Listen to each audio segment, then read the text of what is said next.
केजरीवाल जी इतने दिन से जेल में हैं, लेकिन मुख्यमंत्री का पद छोड़ नहीं रहे। वहीं दूसरी तरफ एक हवलदार, एक थानेदार, एक पेशकार, एक तहसीलदार, एक एसडीएम, एडीएम, क्लर्क, कप्तान, कमिश्नर, कलेक्टर अगर 2 दिन के लिए जेल में चले जाएं तो उनको सस्पेंड कर दिया जाता है। इसलिए मैं बार बार कहता हूं, कानून घटिया है। नेताओं ने अपने लिए कुछ कानून बनाया ही नहीं। 1951 का जो रिप्रेजेंटेशन ऑफ पीपल एक्ट है वो महाघटिया है। उसका नतीजा यह है, एक तो गुंडे, बदमाश, अनपढ़, अनाड़ी पॉलिटिकल पार्टियों का टिकट खरीद के विधायक बन जाते हैं, सांसद बन जाते हैं, और दूसरा पकड़े भी जाते हैं तो इस्तीफा नहीं देते। आपके सामने एग्जाम्पल है, संजय सिंह जेल में रहते हुए दोबारा शपथ ले लिए। मनीष सिसोदिया इतने दिन से जेल में, इसके बाद भी विधायक बने हुए हैं। सत्येंद्र जैन इतने दिन से जेल में है, इसके बाद भी विधायक बने हुए हैं। बड़े मुश्किल से उन्होंने मुख्यमंत्री का पद छोड़ा। केजरीवाल जी भी जेल में है, इसके बाद भी विधायक बने हुए।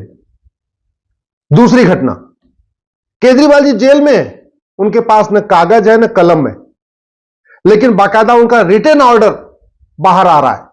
इसका मतलब ऑर्डर वो फेक है। केजरीवाल की एक मुख्यमंत्री प्रेस कॉन्फ्रेंस करके कहती है कि केजरीवाल जी ने ऑर्डर भेजा हुआ है और उनको देश की बड़ी चिंता है, उनको दिल्ली के लोगों की बड़ी चिंता है। सफेद झूठ। पहले 2 दिन उनकी केजरीवाल जी के मंत्रियों ने झूठ बोला, अब केजरीवाल जी की पत्नी सफेद झूठ बोल रही है कि केजरीवाल जी से मिले, उन्होंने कहा है कि हमें बड़ी चिंता है और हम लड़ते रहेंगे, जो भी। चलो, एक बार केजरीवाल जी की अगर पत्नी कुछ कहती है, बात समझ में आती है, चूंकि मिल के आती है, लेकिन उनके मंत्री तो सफेद झूठ बोलते रहे। जानते क्यों बोलते? क्योंकि कानून घटिया है। भारत में झूठ बोलना पाप तो है, लेकिन झूठ बोलना गंभीर अपराध नहीं है। झूठ बोलना फ्रीडम ऑफ एक्सप्रेशन की श्रेणी में आता है, बोलने की आजादी की श्रेणी में आता है। कभी संविधान निर्माताओं ने सोचा नहीं था कि जो वो फ्रीडम ऑफ एक्सप्रेशन संविधान में दे रहे हैं, बोलने की आजादी दे रहे हैं, इससे झूठ बोलने की आजादी लोग उसको मान लेंगे। अरे सच बोलने की आजादी है भैया, झूठ बोलने की आजादी नहीं है। लेकिन झूठ के खिलाफ कानून बनाए नहीं। झूठ पकड़ने के लिए पूरी दुनिया में नार्को पॉलीग्राफ ब्रेन मैपिंग कानून बन गया। हमारे देश में नार्को पॉलीग्राफ ब्रेन मैपिंग कानून नहीं है। न झूठ बोलना गंभीर अपराध, न झूठ पकड़ने के लिए नार्को पॉलीग्राफ ब्रेन मैपिंग कानून, न झूठ पकड़ने के लिए हर जिले में नार्को पॉलीग्राफ ब्रेन मैपिंग की लैब। तो लोग झूठ बोलते जा रहे हैं। अब जनता गुमराह हो रही है। जनता सोच रही है जो ईडी की तरफ से कहा जा रहा है वो सच है, कि जो केजरीवाल के मंत्री बोल रहे हैं वो सच है। इसके पहले आपको याद होगा आंदोलन हुआ था, जन लोकपाल आंदोलन। अल्टीमेटली पूरा जो आम आदमी पार्टी है जन लोकपाल आंदोलन से बनी है। यह कहा गया कि भारत में जब लोकपाल अपॉइंट हो जाएगा सेंटर में और राज्यों में लोकायुक्त अपॉइंट हो जाएगा, सारा भ्रष्टाचार खत्म हो जाएगा।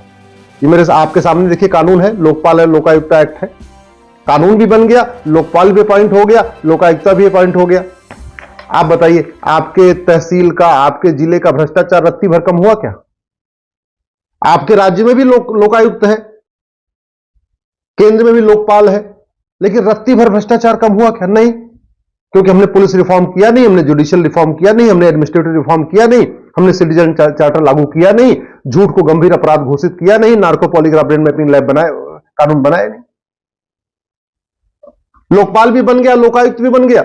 दिल्ली में भी ये लोकपाल है, आपके राज्य में भी होगा, लेकिन लेखपाल वैसे ही लूट रहा है, कानून को वैसे ही लूट रहा है, हवलदार वैसे ले रहा है, जैसे ले रहा था आज भी ले रहा है, थानेदार पहले जैसे लेता था आज भी ले रहा है, पेशकार पहले लेता था आज भी ले रहा है, तहसीलदार पहले ले रहा था आज भी ले रहा है। तो जो सिस्टम था वो वैसे ही चल रहा है।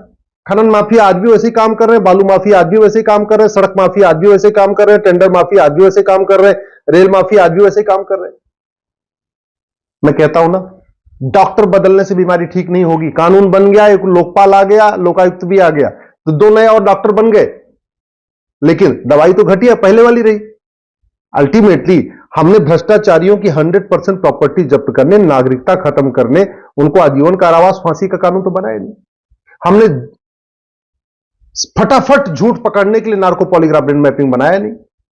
हमने जस्टिस विद इन ईयर तो लागू नहीं किया कि साल भर के अंदर सजा हो जाए, वो व्यवस्था तो हमने किया नहीं। अच्छा, केजरीवाल बार बार ईमानदारी की बात कर रहे हैं, उनके मंत्री भी ईमानदारी की बात कर रहे हैं।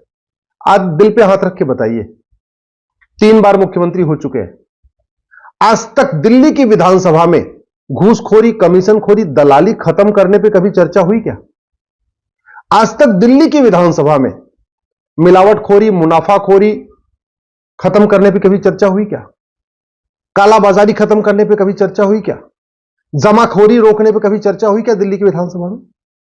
अच्छा चलो, आप ये भी कहेंगे कि दिल्ली तो पूर्ण राज्य नहीं है, इसलिए केजरीवाल को कानून बनाने की पावर नहीं है। हाँ, केजरीवाल को कानून बनाने के सारे मामलों में पावर नहीं है, लेकिन भ्रष्टाचार खिलाफ कानून बनाने की पावर है।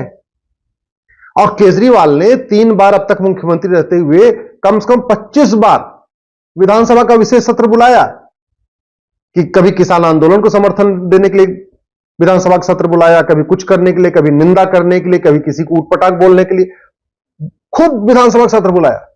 लेकिन आप बताइए, आज तक घूसखोरी, कमीशनखोरी, दलाली, जमाखोरी, मिलावटखोरी, कालाबाजारी, मुनाफाखोरी के खिलाफ कभी दिल्ली विधानसभा में चर्चा हुई? कभी भ्रष्टाचार को जड़ से खत्म करने पर दिल्ली विधानसभा में चर्चा हुई? कभी कालाधन, हवाला को कैसे खत्म किया जा सकता है उस पर चर्चा हुई? चलो एक बार मान लेते हैं कि केजरीवाल के पास कानून बनाने की पावर नहीं है। अरे केजरीवाल के पास दिल्ली विधानसभा में चर्चा करके एक प्रस्ताव पास करने का तो पावर है। और चलो, दिल्ली विधानसभा में पूरी पावर नहीं, पंजाब में तो पूरी पावर, पंजाब तो पूर्ण राज्य है। तो अगर वास्तव में केजरीवाल जी ईमानदार हैं, तो जो कानून वो यहां से नहीं बना सकते दिल्ली से, वो पंजाब में बना के पूरे देश को दिखा देते, देखो जी हमको यहां पूर्ण राज्य का दर्जा मिला, हम क्या एक से बढ़ के कानून बना रहे हैं। अगर पंजाब की पुलिस दिल्ली आके पत्रकारों को ले जाके गिरफ्तार कर सकती है, यूपी के पत्रकारों को उठा उठा के ले जा सकती है, तो इसका मतलब पंजाब पुलिस के पास इतनी पावर है, पंजाब पूर्ण राज्य है। चलो, दिल्ली में केजरीवाल के पास पुलिस नहीं है, पंजाब में है ना, और पंजाब की पुलिस आती है, कभी दिल्ली आती है, कभी यूपी आती है, कभी शामली आती है, पत्रकारों को उठा उठा के ले जाती है। इसका मतलब पंजाब की विधानसभा में कानून बन सकता था, क्यों नहीं बनवा दिया?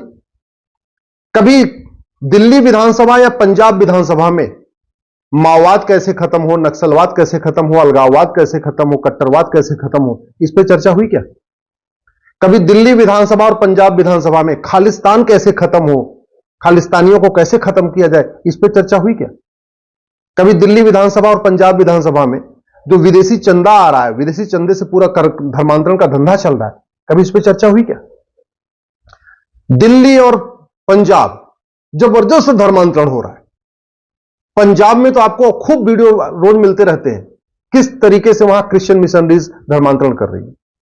पंजाब में दुनिया का चौथा सबसे बड़ा चर्च बन रहा है जालंधर में, दुनिया का चौथा सबसे बड़ा चर्च जालंधर में बन रहा है, और यह बन रहा है और केजरीवाल की सरकार देख रही है।